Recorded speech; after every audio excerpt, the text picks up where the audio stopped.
Good morning, second grade. Today we'll be reading Woodpecker Wants a Waffle. One morning, Benny woke to the best tummy rubbing smell. So off he flew to investigate. Ooh, look at that odor. Home the waffle. waffle.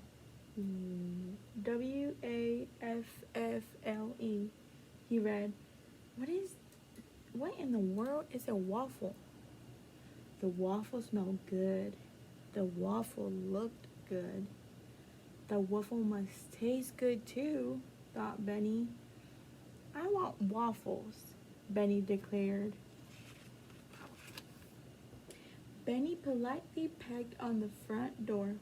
Tap, tap, tap. But instead of waffles, he got the boot. Pop. They weren't very welcoming. Next, he tried to sneak in. You see him right there.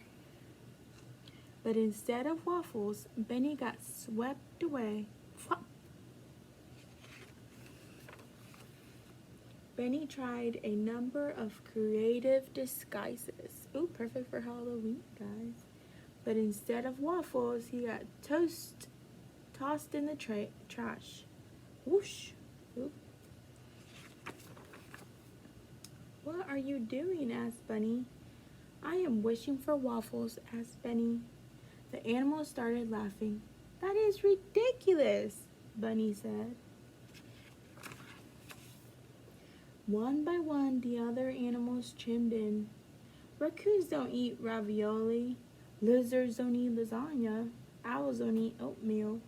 Moose don't eat muffins. Frogs don't eat fries. Ribbit. Hawks don't eat hot dogs. Coyotes don't eat cupcakes. Snakes don't eat snow cones.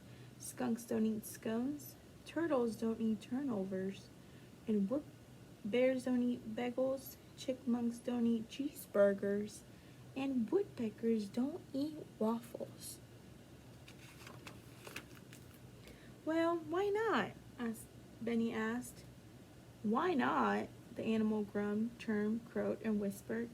They thought and thought and thought and thought. Because I said so, said Bunny. I really don't have time for this say-so nonsense, Benny said impatiently. Benny got right to work devising a plan to get some waffles. First, I can shoot out of a cannon. Whew. Then moonwalk and break dance, followed by a stand-up comedy act with a Broadway-style female featuring fireworks. The animals were speechless. Thought Benny was sure he heard some snickering. See y'all tomorrow. Don't be late. The next morning, the animals gathered in the field by the diner to watch Benny's big show. No one was late. No one except Benny. As the animals waited patiently for Benny to arrive, the waitress in the diner noticed something odd. The customers noticed something strange too. Everyone at the diner stepped outside to look at the animals. That's when Benny made his move. Sweet, said Benny. What a smart idea. He made the animals wait outside so all the people in the diner could go see them, so that can be his time to sneak into the diner. How cool and very smart that was. Well, my friends, it was very nice to read to you guys this morning, and I hope you have a great week here at Polk Avenue. Bye.